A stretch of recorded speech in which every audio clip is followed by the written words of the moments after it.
Entonces, hasta ahora hemos visto y vimos un poquito o sea, hemos estado trabajando principalmente con criterios de información. Y en particular hemos estado trabajando mucho con el criterio de información de Akaike, corregido usualmente, y porque, bueno, es lo que más se ocupa en ecología. Y hoy día la idea es discutir un poquito cuándo eso puede ser o no una buena idea y si es que hay alguna alternativa a los criterios de información. ¿Ok? Espero que se hayan acordado y recordé del paper para hoy día, para la discusión. Eh, bueno, el tema es que hay veces en que no se pueden crear criterios de información, ¿ya? No son muchas las ocasiones, pero hay veces en que no los podemos usar. Entonces, ¿cuándo, por ejemplo, no se pueden ocupar? Cuando no se pueden calcular. Y eso tiene que ver con que, si bien nosotros hemos estado trabajando con casi todos los modelos con los que hemos trabajado, se ha podido calcular el maximum likelihood, ¿cierto? Tenemos un likelihood del modelo. Pero hay modelos en los cuales es en la práctica imposible calcularlo, ¿ya? Entonces hay modelos que están muy sobreparametrizados, donde no se puede calcular un likelihood, o donde no se puede, o donde simplemente te falla el cálculo de eso. Entonces, por ejemplo, hay algunos modelos de path analysis que tienen, o sea, de análisis de vía, donde no se puede calcular el likelihood, y como la fórmula de todos los criterios de información requiere de un likelihood, no podemos hacer un cálculo de criterios de información, ¿ya? Por otro lado, hay veces que hay algunos supuestos que vamos a conversar hoy día un poquito más, que no se cumplen. Eh, Otro punto que es como bien importante es qué pasa cuando nosotros tenemos comparación entre modelos. Entonces, por ejemplo, si yo comparo un GLM versus un GAM versus un árbol de regresión, esos son modelos distintos. Y ahí yo no puedo comparar entre modelos usando un criterio de información. Entonces, para eso requerimos de otras formas de comparación. Y esto lo vamos a ocupar mucho cuando estemos haciendo el tema de Machine Learning. Que hay algo que vamos a querer hacer harto, es comparar entre modelos y decir cuál es el que funciona mejor, ¿ya? Y por último, o sea, no, además hay otra más. Además pasa otra vez que pasa que si nosotros, hay veces que la variable respuesta, o sea, I, nosotros las vamos a transformar. Y eso vamos a verlo mañana, cuando veamos los GLM, porque cuando se ocupan los GLM, un tema de las familias de los GLM es básicamente que transformamos la variable I. Entonces, por ejemplo, cuando hacemos un GLM de familia Poisson, como vamos a ver mañana, vamos a aplicar una función de logaritmo sobre la variable I. Y si hacemos, por ejemplo, un binomial, vamos a ocupar una función logit sobre la variable I. Entonces, en realidad, en la práctica, si nosotros estuviéramos ocupando distintas familias de GLM, lo que vamos a tener es que nuestra variable I es distinta para cada modelo. Y eso, cuando tenemos eso, no podemos ocupar criterios de información. Y el otro caso, que es con el que vamos a trabajar hoy día, como no hemos trabajado todavía tanto con GLM, es cuando tenemos varios términos polinomiales. Ya que cuando existen varios términos polinomiales, que fue como lo que hicimos en la primera clase, ¿se acuerdan que ocupamos HPI? Vamos a volver a ese ejemplo, HPI más HP al cuadrado más HP al cubo y así, ya. Resulta que eso nos resulta siempre y cuando no tengamos que promediar modelos. Y hay veces que, si es que tuviéramos que promediar modelos, ahí no nos sirve ocupar los criterios de información, porque, digamos, en realidad promediar promedios con y sin un término polinomial. Imagínate que hay modelos con el cuadrado y sin el cuadrado. Entonces ahí hacer el promedio entre esos modelos no tiene sentido los otros polinomios sin el polinomio anterior. Entonces, para eso nosotros tratamos de ocupar otros métodos para seleccionar cuál es nuestro mejor modelo, ¿ya? Y hoy día vamos a aprender uno de ellos. En realidad son todos muy parecidos. Por ejemplo, uno que me imagino que ustedes habrán escuchado nombrar, no vamos a hablarlo hoy día mucho, pero es el Bootstrap, ¿ya? Entonces el Bootstrap es un método de selección de modelos, pero hoy día vamos a ocupar uno que es más, que se ocupa más ahora, que es vamos a verlo. Entonces, en general, todos estos métodos como el Bootstrap o el K-fold Cross Validation, que es el que vamos a aprender hoy día, se basan en simular que presentamos datos nuevos a nuestro modelo. Entonces eso es muy parecido a lo que nosotros hicimos cuando dividimos nuestra base de datos en una base de entrenamiento y en una de prueba, ¿ya? Entonces lo que hicimos ahí básicamente fue hacer un modelo con parte de los datos y simularlo con el resto. Esta figura es como, no la vamos a ocupar todavía. Y bueno, lo que vamos a ocupar hoy día es cross-validation, pero además está bootstrapping. También hay una forma que se llama leave one out. Estas las vamos a ver todas en más detalle cuando trabajemos en Machine Learning, pero hoy día nos vamos a centrar en cross-validation. Y esto nos va a ayudar un montón para que después cuando nosotros trabajemos con Machine Learning, esto va a ser algo que vamos a estar ocupando siempre. Y para los que han hecho modelaciones de distribución de especies, esto lo han hecho ya varias veces, aunque no lo sepan, ¿ya? Entonces, lo que vamos a ocupar hoy día va a ser una cosa que vamos a llamar el K-fold cross-validation. K-fold es como en tantas partes. K es el número de partes en que dividimos nuestra base de datos. Entonces, ustedes si se acuerdan, cuando nosotros hicimos un modelo, o sea, dividimos nuestra base de datos en un train y en un test set, lo que hicimos fue dividir en dos. Aquí lo que hacemos es que dividimos en K. Y ese K básicamente va a depender del número de datos que tengamos.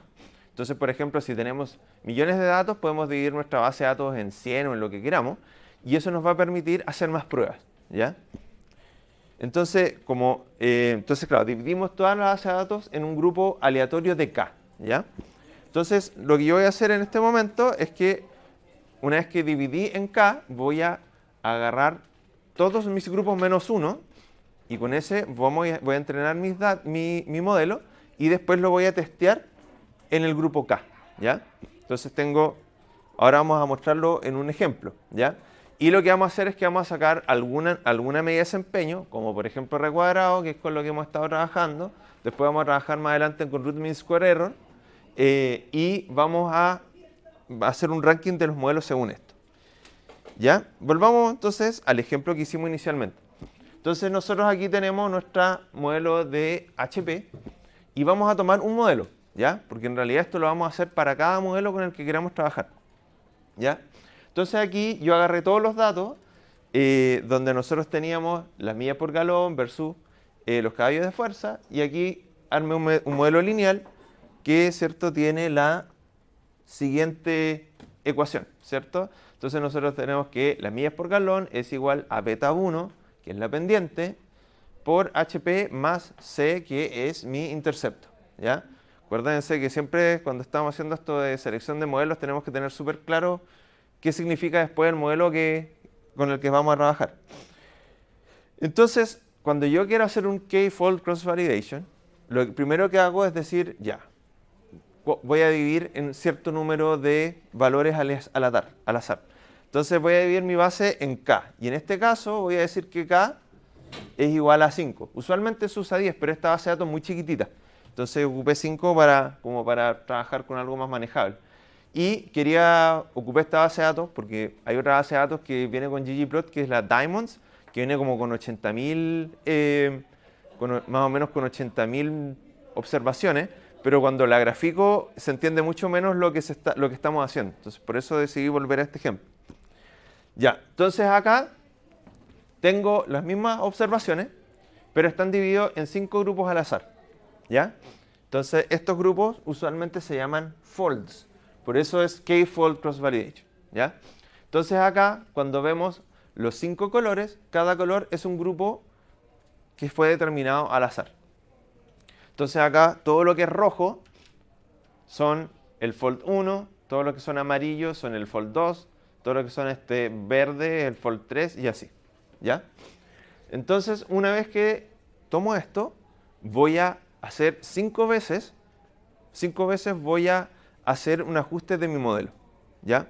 Entonces, la primera vez, lo que hago es que tomo de estos 5 fold, saco todos los del fold 1, todo el grupo 1 lo saco, ¿ya?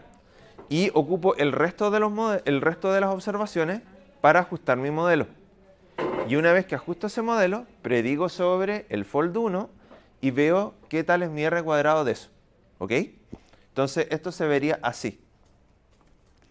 Acá entonces tengo que agarré todos los puntos negros, que son los que no son del fold 1, ajusté el modelo, hice una predicción sobre los puntos rojos y calculé un R cuadrado sobre eso, que eso, como ustedes saben, lo podemos hacer en R con el post-resample, donde tenemos los observados versus los predichos, ¿ya?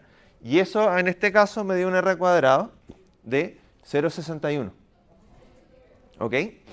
Entonces después, ya lo hice con el fold 1, ahora hago exactamente lo mismo con el fold 2. Entonces ahora tomo todas las bases de datos, o sea, todos los datos que no pertenecen al grupo 2, y con eso ajusto el modelo y lo testeo sobre el grupo 2.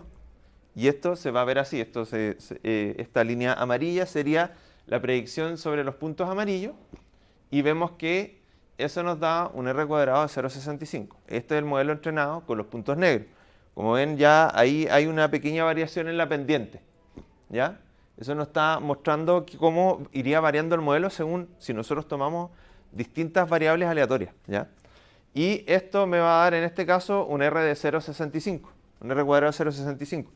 Perdón. ¿Sí? Los puntos grises son el total de los puntos de toda mi matriz y los... Menos los del grupo amarillo. Claro, y los del amarillo es, digamos, mi grupo 3. 2. Sí. Claro, no, se mantienen de hecho los mismos colores que acá. Okay. ¿Ya? Como para que quede claro. Y acá entonces me dio 0,65. ¿Ya? Y aquí yo acá abajo ya estoy armando, si se fijan, un vector de los R cuadrados. ¿Ok? Entonces acá se ve el 0,61 del primer modelo y el 0,65 del segundo. ¿Ya? Después hago lo mismo para el grupo 3. Entonces ahí de nuevo agarro los otros 4 grupos que no son el grupo 3. Pero no necesariamente el R cuadrado tiene que ir subiendo. No. Es aleatorio. Eso es aleatorio. Sí, esto es totalmente aleatorio. Eso se dio en este caso. ¿Hay alguna como lógica detrás de crear un modelo a partir de un conjunto más grande de datos con el que se trabaja? Sí, o sea, no hay problema con eso. De verdad no. Al revés también. Sí, pero en realidad usualmente, claro, o sea, tú quieres tratar de ocupar una base de datos grande para entrenar tu modelo. Ya. Y de hecho, o sea, en realidad, una de las cosas que te pasa, o sea, una de las pocas cosas que te pasa cuando tu grupo de testeo es más chico, es que aleatoriamente te pueden salir valores de R cuadrado mucho más grandes o mucho más chicos. Pero después les voy a mostrar lo que pasa, porque aquí estamos mostrando con un solo modelo y estamos haciendo un K-fold más o menos chico, pero después les voy a mostrar lo que pasa cuando tenemos un resultado más o menos grande, ¿ya? Entonces, bueno, ahí está el 3, en este caso nos dio 0,89. Vamos a pasar al 4, que ahí bajó 0,6, ¿ya? Después vamos a pasar al 5, nos dio 0,67, ¿ya? Y entonces ahí tengo mis cinco estimaciones de R cuadrado para este modelo, que es de 0,61, 0,65, 0,89, 0,6 y 0,67, ¿ya? Y esto, básicamente yo lo promedio, ¿ya? Y me da 0,68, y ese es el resultado con el que yo evalúo este K-fold cross validation, ¿ya? Una vez que yo digo, de ahí vamos a pasar a la selección de modelos, pero supongamos que digo, este modelo yo lo elijo, de ahí yo entreno el modelo con todos los parámetros. Esto se ocupa solo para seleccionar el modelo, ¿ya? Entonces, una vez que hice esto y calculé mi media, ya en realidad esto es lo que sería un K-fold cross validation, pero en general lo que uno hace, porque generalmente esto, justamente debido a que yo tomé datos al azar, esto puede generar cierto ruido, que es lo que uno espera. Entonces, esto uno lo repite varias veces. Entonces, eso se llama K-fold repeated cross validation. Entonces, aquí si se fijan, yo aquí están los folds, que son 5, siempre van a ser 5 en este caso, pero fíjense que acá esto va a ir cambiando y va de 1 a 10, ¿ya? Entonces, y si se fijan acá, los colores de los puntos van cambiando. Esto es porque yo hice 10 veces el mismo proceso.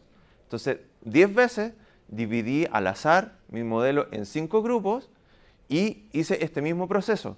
Entonces, en este caso, como en el primer modelo yo tuve 5 R cuadrados, en este caso, como esta división en 5 grupos la hice 10 veces, me voy a quedar con 50 R cuadrados distintos, ¿ya? Entonces, esto lo repito n veces, y esto más o menos sería como el término técnico. Entonces, esto sería 10 repeated 5-fold cross validation. Pero Derek, ¿esos son 10 modelos diferentes? Es el mismo modelo, siempre el mismo modelo en este caso. Ya. Son El mismo modelo con distintas observaciones. Ya. Claro. No, es siempre las mismas observaciones. Se dividen al azar en 5 grupos, cada vez de forma aleatoria. Entonces, cada vez estos 5 grupos van a hacer observaciones distintas. Entonces, si tú lo haces 10 veces, en realidad vas a hacer 50 fits distintos del modelo y lo vas a testear con 50 grupos diferentes, ¿ya? Porque esto lo haces de forma aleatoria. Pero, ¿cuál sería el fin de hacer el mismo modelo con diferentes set de datos? Sacar un estimador bueno de R cuadrado, porque en realidad no vas a tener una observación de R cuadrado. Y eso lo vamos a ver ahora. Si yo hago esto que acabo de hacer, me voy a quedar con esto. Entonces voy a tener una tabla donde voy a tener un R cuadrado para cada fold de cada repetición. Entonces supongamos que estas primeras 5 filas, no es exactamente porque lo hice de forma aleatoria de nuevo, serían, imagínense que eso fue lo que nosotros acabamos de hacer. Entonces ahí nosotros vamos a tener un 0.82, 0.73, 0.60. En ese caso, entonces, ¿para qué lo promediamos antes? No, eso era un ejemplo de un K-fold cross-validation. Este sería el N-repeated K-fold cross-validation. En este caso no se promedia. No se promedia inicialmente. Pero si nosotros vamos bajando, fíjense que nosotros aquí vamos a tener, ahora para la segunda repetición, otros K-fold, donde nosotros tenemos valores de 0.59, de 0.90, incluso acá en la repetición 3 tenemos un 0.44. Entonces lo que estamos haciendo es agarrar el modelo y testearlo frente a repetidos, porque básicamente lo que nosotros siempre cuando nosotros hacemos un modelo, vamos a hacer un muestreo de una población. Y ese muestreo es aleatorio. Y cuando nosotros se lo presentamos ese modelo a datos nuevos, eso nosotros no sabemos cómo se va a comportar. Lo que nosotros aquí estamos haciendo es repetidas simulaciones de cómo se comportaría un modelo que nosotros ajustamos con esas variables a nuevos datos. Entonces, con eso, al hacer esa simulación, nosotros vamos a tener un universo relativamente grande de R cuadrados. ¿Sí? Pero depende del grupo de datos que uno tenga, porque por ejemplo, si yo estoy mirando brotes de una plaga y preciso en un grupo coge los brotes y en otro no, el R va a cambiar mucho. ¿Y Sí. ahí qué tan válido es hacer esta aproximación? Es súper válido porque justamente tú capaz que agarraste justo los años en que hubiera un brote. Capaz que para atrás no hubiera un brote. Tú no sabes lo que pasó hacia atrás.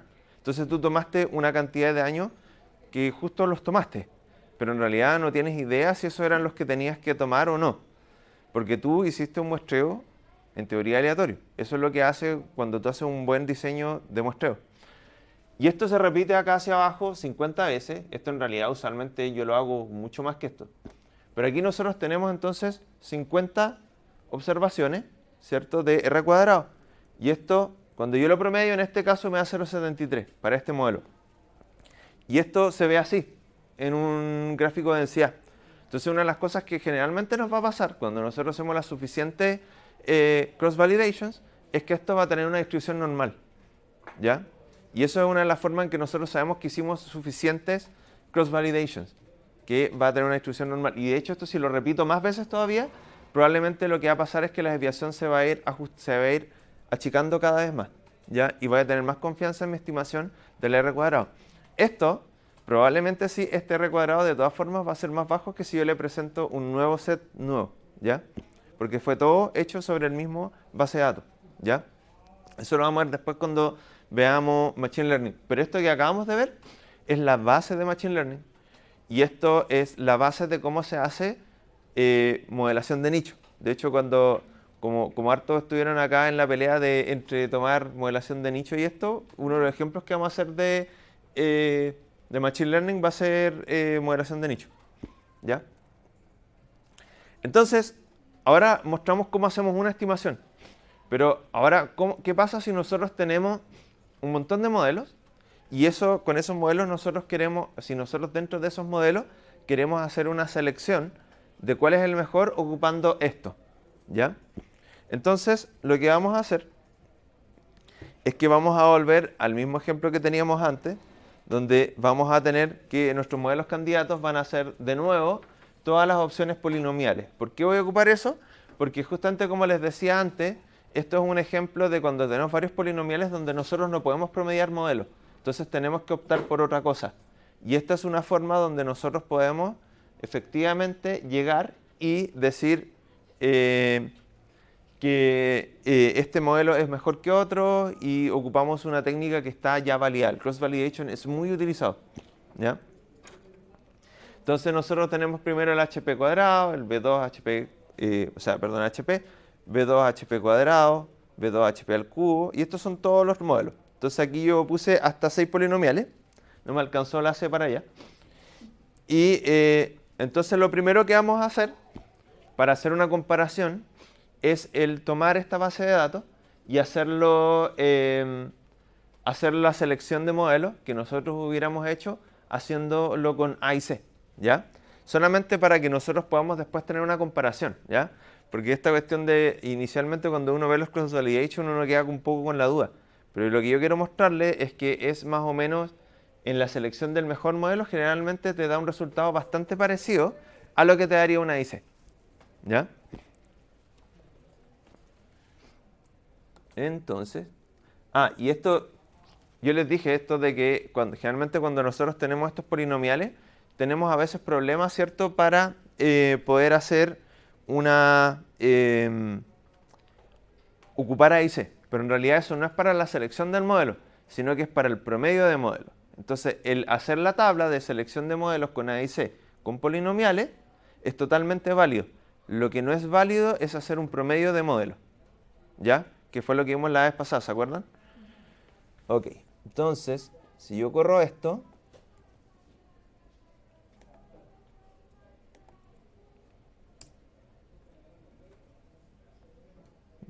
me falta esto. Acuérdense que para hacer esto tienen que tener el Moomin cargado, porque el model cell es una función de Moomin. Ok.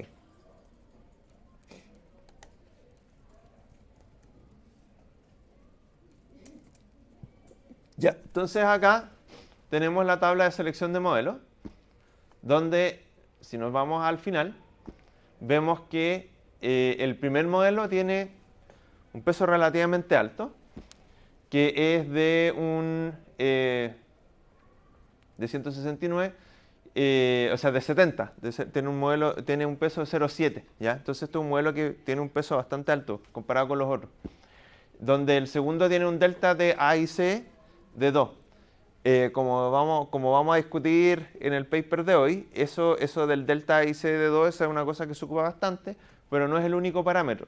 Hay algunas personas que consideran que se debería tomar un delta IC de 6, que en este caso tomaríamos los 3 primeros modelos, o una suma acumulativa de un 95% de los pesos de Akaike. Entonces, si nosotros sumamos el peso 1 más el peso 2, ¿cierto? Nos va a dar un peso acumulado. Si sumamos el 3 nos da un peso acumulado. Cuando sobrepasamos un 0,95, eso es otra opción. Y en estos tres casos, si es que, o sea, en este caso, si nos ocupáramos el delta IC de 6 o si ocupáramos el delta de, o sea, el peso acumulado de 0,95, nos dan los 3 primeros modelos, ¿ya? En este caso, los 3 primeros modelos tienen el modelo, digamos, el modelo, el que fue seleccionado como el mejor, el que tiene solamente HP y HP cuadrado. Entonces, si se fijan, en este caso, sí se cumple este tema de que A y C elige un modelo que es más parsimonioso, porque te elige uno con relativamente pocos parámetros, ¿cierto? En este caso solamente tenemos el intercepto, la pendiente lineal y la pendiente del cuadrado, ¿cierto? Tenemos el beta del lineal y el beta del cuadrado. Y en general lo que va a ocurrir es que casi todos los otros modelos van a ir en orden ascendente de complejidad, van a tener un AIC más alto y el que tiene el AIC más malo, o sea que básicamente es el que solamente tiene un modelo lineal. Y eso es porque esto no tiene una relación lineal, entonces no va a funcionar, ¿ok? Pero justamente si nosotros hiciéramos caso en este modelo, método de selección, si nosotros hiciéramos caso a la acumulación de 0,95 o el delta IC de 6, resulta que nos quedaríamos con 3 modelos que son polinomiales y como tienen distintos parámetros no podríamos promediarlos, ¿ya? Ese sería el problema que nosotros tendríamos, que en este caso no se ve muy problemático, pero en muchos casos lo que nos ocurre es que cuando tenemos modelos polinomiales, una de las cosas que nos va a ocurrir a menudo, que de hecho aquí pasa en un caso. Fíjense que, en un par de casos, fíjense que acá nosotros tenemos que HP, ¿cierto? Es negativo, ¿cierto? En la mayoría de los casos, excepto en el modelo más complejo donde tiene un signo positivo. Entonces, si ese modelo estuviera incorporado dentro de nuestros modelos, nos pasaría de que tendríamos un cambio de signo ahí metido que obviamente tiene muy poco sentido el promediarlo. Sobre todo, en este caso no es tan problemático, de hecho, porque la mayoría son negativos y tenemos un positivo. Pero imaginémonos el cuadrado, ¿ya? ¿Se acuerdan qué significa cuando el beta del cuadrado es positivo? ¿Hacia dónde es cara feliz o cara triste? ¿Sí? Cuando aquí, por ejemplo, aquí nosotros tenemos el beta del cuadrado. Cuando tenemos positivo, ¿cómo es? Sí, es así, justamente, ¿ya? Entonces, bueno, sí, pues así es como es la forma más fácil. Sí, ya. Entonces, fíjense que nosotros tenemos que en el penúltimo modelo, que es el más complejo, esto es negativo. Si nosotros tomáramos todos estos modelos y los promediáramos, como el promedio, un signo negativo ya nos cambia a negativo, ¿ya? Siendo que la mayoría de los modelos son positivos. Y eso nos genera un problema súper importante, digamos, porque a pesar de que este modelo, fíjense que tiene un peso muy pequeño,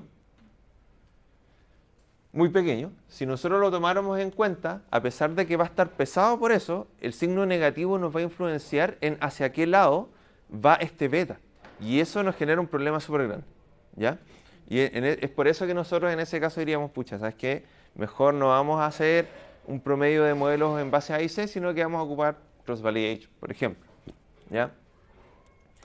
Y entonces, ¿cómo nosotros haríamos esto en cross-validation? Entonces ahora les voy a mostrar un ejemplo con solo un modelo y ustedes van a tener que hacer los otros modelos, ¿ya? Entonces va a ser algo bien parecido a lo que hicimos en la clase 1, donde yo les voy a mostrar cómo hacerlo con uno y ustedes tienen que hacer el resto de los modelos y ojalá me puedan decir cuál es el mejor modelo de acuerdo a el cross-validation, ¿ya?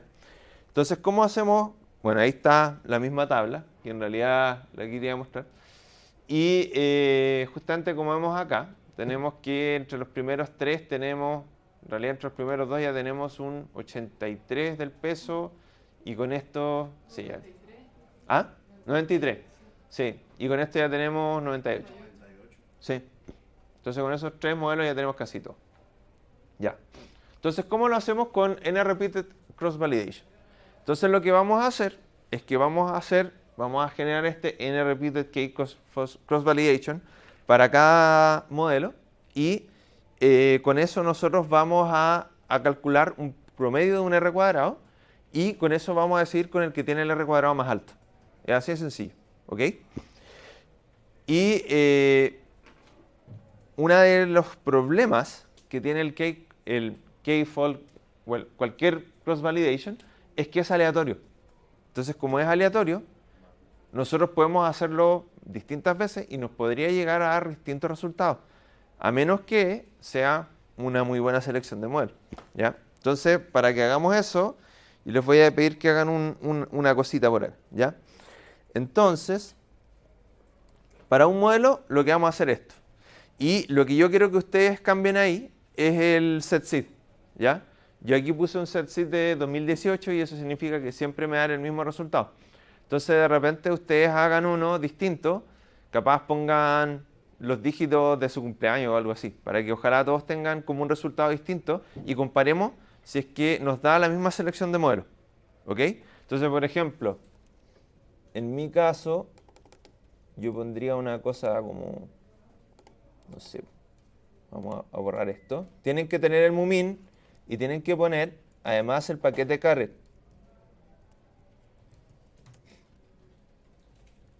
¿Ya?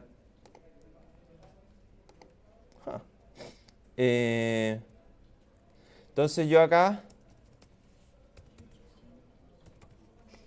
voy a poner otro set seed, ¿ya? Para compararlo después con el resultado, ¿ya? Entonces lo primero que uno hace es generar un control, ¿ya? Que esto es eso es una función del paquete caret. Y esto lo vamos a ocupar un montón de veces para más adelante cuando hagamos Machine Learning. Y lo que vamos a ocupar es la función Train Control, ¿ya? Y esta función trainControl lo que nos va a dar es un método en el cual nosotros vamos a hacer la evaluación de nuestro modelo, ¿ya? Y acá yo lo que hice fue decir trainControl, la C con mayúscula, y voy a ocupar un método que aquí dice repeated cross validation, ¿ya? Esto yo lo podría cambiar por Bootstrap, lo podría cambiar por un montón de otras cosas, pero hoy día vamos a trabajar con cross validation. Nosotros cuando empecemos con Machine Learning vamos a hacer como un overview de varios métodos y cuáles son recomendados para distintas cosas. Por ejemplo, hay uno que es bien conocido que es el Leave One Out, pero ese generalmente se usa más para modelos de clasificación, ¿ya? Entonces, en realidad, este es un formato que es bastante adecuado para cualquier modelo que tenga que ver con regresiones, cuando nosotros estamos tratando de predecir un número, ¿ya? Para clasificaciones hay otros que pueden ser mejores. Cuando yo pongo number, aquí lo que va a ocurrir es en cuanto yo divido mi base de datos. Entonces, en este caso, cuando pongo 5, cada fold es 5, ¿ya? Y acá cuando pongo repeats, es cuántas veces yo repito ese proceso. Acá yo puse 50, entonces con eso me voy a quedar acá con 250 repeticiones de R cuadrado, ¿ya? Y esto acá yo lo voy a guardar, en este caso yo le puse CTRL, que básicamente es control, ¿ya? Y después vamos a ocupar una función que se llama train, ¿ya? Esto también es del paquete Caret y les voy a mostrar primero qué hace esto, ¿ya? Y es súper bueno, la función train de Caret ese es un paquete muy muy bueno, porque en realidad si se fijan, esto es muy parecido a cuando nosotros hicimos un modelo lineal, ¿cierto? Hicimos LEM y ponemos nuestra función, ¿cierto? Entonces en este caso nosotros ponemos HP explicado por millas por galón, ¿sí? Pero, y pongo el data de mtcars, entonces hasta aquí es básicamente igual a lo que yo haría con un modelo lineal, ¿ya? La única diferencia es que acá yo pongo method LM, que en este caso es un modelo lineal. Pero después cuando nosotros queramos hacer esto, por ejemplo con Machine Learning, vamos a cambiar ese method por otro valor. Por ejemplo, podemos poner Random Forest, podemos poner Support Vector Machines, podemos poner Neural Networks, podemos poner cualquier cosa, ¿ya? Entonces, esta básicamente va a ser la función que nosotros vamos a ocupar cuando hagamos Machine Learning, ¿ya? Después acá yo pongo un Train Control, TR Control, y aquí yo pongo el control que yo armé más arriba, ¿ya? Esta función va a ser una con la que vamos a trabajar mucho, porque resulta que esta función nos permite, más adelante vamos a ver, generar los modelos y sin necesidad de hacer el scaling antes. Nosotros el scaling lo podemos poner dentro de train, ¿ya? Entonces, cuando eso que hicimos la vez pasada, ¿se acuerdan que hicimos una cosa de escalar y centrar las variables? El train te lo puede hacer dentro de la misma función, ¿ya? Esta es una función que yo muchas veces he pensado que uno podría hacer un curso de estadística solamente usando esta función, ¿ya? Y les voy a mostrar qué pasa cuando nosotros hacemos esto. Esto se va a demorar un rato. ¿Por qué? Porque resulta que está dividiendo mi base de datos en varias veces, en 5 pedazos, y, bueno, no se demoró tanto porque ocupé solamente 50. Pero si tuviera una base de datos más grande, se demoraría un montón más. Ahora, el objeto de f, en este momento, no es un data frame, sino que este objeto de f es una lista, ¿ya? Entonces, les voy a mostrar que si yo pongo acá, class de f, me va a decir que esto es una lista. O sea, es un train fórmula. Y este df tiene un montón de objetos. Si yo pongo un signo peso acá, tiene método, model info, model type, results, predictions, bestune, call, dots y así un montón de cosas, ¿ya? Tiene el preprocess, que en este caso no tiene nada. Esa es la parte que si nosotros le podríamos preprocess central and scale, lo que va a hacer es que me va a escalar todas las variables. En este caso no es necesario. ¿Por qué? Porque estamos ocupando HP. Y HP siempre tiene la misma escala a lo largo de todo, digamos, el modelo, porque estamos ocupando una sola variable en formas polinomiales. Y si fuese más de una, ahí uno podría poner... Center y scale. Entonces, por ejemplo, para hacer eso, lo que uno haría sería que uno pone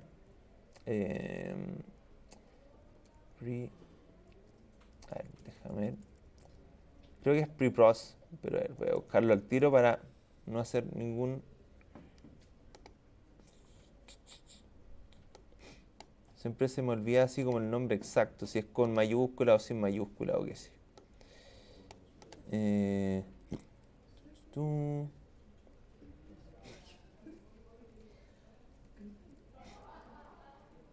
Arguments. Ahí está, sí. Entonces aquí yo, por ejemplo, yo este mismo modelo le podría haber puesto así. Pre-process igual center, scale. Y con eso me lo centra en 0 y se desvía en un... Claro, ahora lo interesante de esto es que a diferencia de las otras formas de escalar, es que este tipo de modelo, una de las cosas que hace es que si yo le presento una nueva base de datos que no está centrada y escalada, la centra y la escala y después predice. Entonces tú puedes tener un eje X con tu escala normal y las predicciones te lo dan como si ya hubiera escalado las cuestiones. Entonces no pierdas eso, ¿ya? Oye, entonces el control que definimos, el CTRL, es en fondo la manera de decir cómo queremos hacer este proceso. Claro, básicamente en este caso nosotros le dijimos que lo hiciera con un k-fold, o sea, n repeat k-fold cross validation. Cuando nosotros ponemos esto, el repeated CB básicamente es un repeated cross validation. Ah, ya. ¿Ya? Ah, sí, ya. Eso es el repeated CB. Es que es el repeated cross validation, que ese es el n repeated k-fold cross validation. Y hay un montón de otros métodos de hacer esta. Claro, sí, podemos hacerlo como había dicho, con bootstrapping, leave one out, un cross validation que no tenga el n repeated. Entonces podemos hacer un montón de formas. Ahora, el n repeated k cross validation yo considero que es uno de los mejores métodos que hay para hacer este sistema. Pero sí, o sea, ustedes acá en el method van a encontrar que hay muchos. No, este no es el method, perdón. Este es el method del train control. Pero sí, hay un montón. Ahí vamos a ver. De hecho, lo vamos a revisar bien cuando hagamos la primera clase de Machine Learning. Eso. Ahora, voy a hacer de nuevo este DF. Derek, ¿Sí? al fin y al cabo, entonces uno hace el control, el DF para cada método. O sea, para cada modelo, ¿no es cierto? Sí. En este caso sí. ¿Y después qué pasa con todo eso? Les voy a mostrar lo que pasa con eso. Entonces, acá, si yo hago un DF, voy a mostrarles algunos de los objetos. Entonces, si yo pongo acá el resample, que es el que está acá, lo voy a subir, perdón. Si pongo df, signo peso resample, eso me va a mostrar el data frame donde están todos mis R cuadrados. Entonces acá, yo puedo poner view de esto.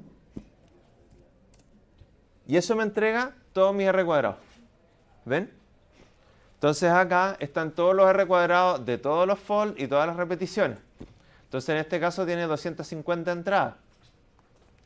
¿Cierto? Yo a esto le puedo hacer, por ejemplo, un summary. Entonces puedo poner summary de esto mismo.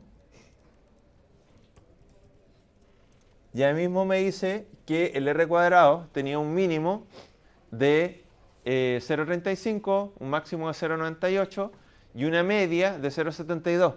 Como vemos, la media y la mediana son súper parecidas. Y eso es lo que nos indica que la distribución es normal. ¿Cierto? Ya. Entonces, esto que yo hice con esto, o sea, bueno, o también puedo hacer simplemente resample y puedo poner R cuadrado y a eso puedo sacarle la media. ¿No? Entonces, con eso yo tendría la evaluación de ese modelo. Y eso, eso mismo que yo hice para solamente el modelo lineal, donde tengo MPG explicado por HP, ahora quiero que ustedes lo hagan para el HP más HP al cuadrado, HP más HP al cuadrado al cubo, HP más HP cuadrado al cubo más HP cuadrado a la cuarta y así, hasta llegar a 6. Básicamente que hagan que ocupen todos estos modelos, que hagan la evaluación de estos 6 modelos y que me digan cuál es el mejor modelo de esos 6, ¿ya? Entonces, lo que tienen que hacer es básicamente repetir esto, ¿ya? Y ojalá que hagan que ustedes me puedan decir cuál es el mejor modelo, ¿ya? Y eso lo vamos a ver en un ratito. Y lo que les quiero pedir es que hagan un set seed, ¿ya? Que pongan un número, que por ejemplo que sea el número del mes, el número del día, o sea, día, mes y año de su cumpleaños, como que para que todos tengamos, ojalá, no creo que justo somos re pocos, así que no creo que tengamos gente con el mismo día de cumpleaños. Entonces eso nos va a permitir ver con varias personas si es que el cross-validation, como es aleatorio, si nos da a todos la misma solución, ¿ya? Entonces después nosotros vamos a hacer un ranking de los modelos de acuerdo al R cuadrado y cada uno me va a decir cuál es el que le salió y vemos, o sea, va a decir ya, el 1 cuál le salió el primero y vamos a ver si todo nos da más o menos parecido y con eso vamos a decir que también sirve el cross-validation para hacer un ranking de modelos en cuanto a lo repetible que sea entre distintas personas que van a hacer muchas cross-validaciones con mucha aleatoriedad, ¿ya? ¿Ok? ¿Sí, Pau? Yo no debería hacer eso con el mejor modelo, solamente la cross-validación. No, porque en realidad lo que estamos diciendo es que en realidad esto es otro método de seleccionar modelos. Ya. Cuando no puedes ocupar AIC. Entonces yo aquí, por ejemplo, mostré un caso polinomial, pero si nosotros estuviéramos probando, imagínate que nosotros vamos a hablar un poquito de las complejidades que se genera después cuando nosotros tratamos de hacer un GLM. Entonces hay veces que no es tan claro si nosotros vamos a elegir un GLM de familia gaussiana, que es el típico que uno ocuparía, o si uno ocuparía un GLM de familia gamma. No es que la Poisson es como más fácil, porque la Poisson generalmente son cuentas. Pero la gamma, fíjate que son continuos positivos. Pero no siempre está justificado, no siempre, o sea, de repente no es tan clara la distinción de cuando tú ocupas un modelo GLM gamma y cuando tú ocupas un GLM gaussiano, ¿ya? Los supuestos y lo que quieres explicar no siempre son tan claros. Entonces resulta que a veces uno dice, ya, ¿cómo voy a seleccionar entre estos dos modelos? Quiero ver cuál es mejor para explicar. Y cuando hago eso, no puedo ocupar A y C, porque en un caso estoy explicando I y en el otro caso estoy explicando 1 partido I. Entonces, como tengo dos variables respuestas distintas, no puedo ocupar A y C, es imposible, porque estoy ocupando modelos para explicar distintas variables respuestas. Y ahí no puedo ocupar A y C, entonces tengo que ocupar cross-validation. ¿Y este método se puede usar para predecir también? Sí, pero se ocupa un poquito distinto. Ya. O sea, lo que en realidad haces esto mismo, haces exactamente esto, pero además, aparte de hacer esta cross-validation, o sea, básicamente el cross-validation lo haces con tu test de entrenamiento. O sea, divides todo tu base de datos y lo divides en un set de entrenamiento y en uno de prueba, y con el de entrenamiento haces el cross-validation. ¿Ya? Y de una vez que tú seleccionas tu mejor modelo en base al cross-validation, después tú reportas qué también predice al ocupar ese modelo para predecir tu testeo. Ya. No entendí el ejercicio. Es como porque acá nosotros tenemos solo un modelo, Claro, ahora háganlo con todos los otros modelos, pero hay que hacerlo como por partes, por cada uno de los modelos. Claro. Y ¿sí? después como... Y después de decir cuál es el que tiene el mejor R cuadrado promedio. Y todos entonces usan el mismo control. El mismo train control. Sí. Y uno le puede poner el nombre del objeto ahí en vez de la fórmula de MPG explicada por HB, ponerle fit lo que hicimos arriba. ¿El modelo? Creo que no. Ya, No puedes. Tienes que poner la fórmula. ya. Otra vez el problema con el select, ¿cómo es que es Para que cuando tiene el problema con el select, puede hacer deplir, select. ¿Para qué era lo último, perdón? Porque Ah. tú pusiste otra cosa. Ya, sí, lo que hice acá, o sea, esto lo que hice fue hacerlo más rápido. Entonces, les voy a mostrar así, de hecho hay una forma más rápida. Que es que en vez de, o sea, yo aquí hice el train, ¿cierto? Y el DF, yo aquí puedo seleccionar, ¿cierto? El resample, que en este caso es el que me importa, donde están los R cuadrados. Entonces, lo que yo puedo hacer en realidad es a todo este objeto train, al final, en vez de ponerle a eso df, puedo decir que el resample sea este df. Entonces aquí, si yo hago esto, lo que va a hacer es que el df va a ser solamente ese data frame. Entonces ahora si yo pongo df, ¿cierto? Me sale esta cuestión. Ahora en el df, a mí no me interesa necesariamente, en este caso, el root mean square error, ¿cierto? Sino que solamente, claro, entonces acá yo a esto le puedo poner select, ¿cierto? R squared, ¿sí? Y así. Entonces después yo puedo hacer, sí.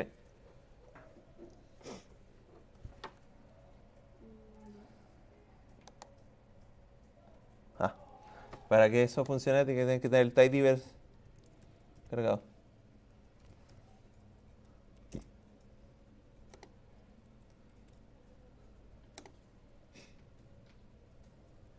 Entonces ahí el df me queda solamente los R cuadrados, si quisiera hacerlo así.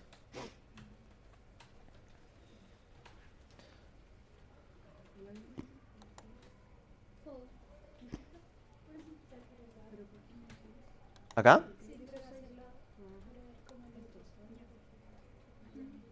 Sí, bueno, por eso lo he hecho así acá, porque ahí acá está el resample y después lo tiré como para abajo. Solamente esto lo hice así para que se viera más fácil. Pero aquí, básicamente, ustedes podrían tirar esto al final de este código de acá y sería lo mismo.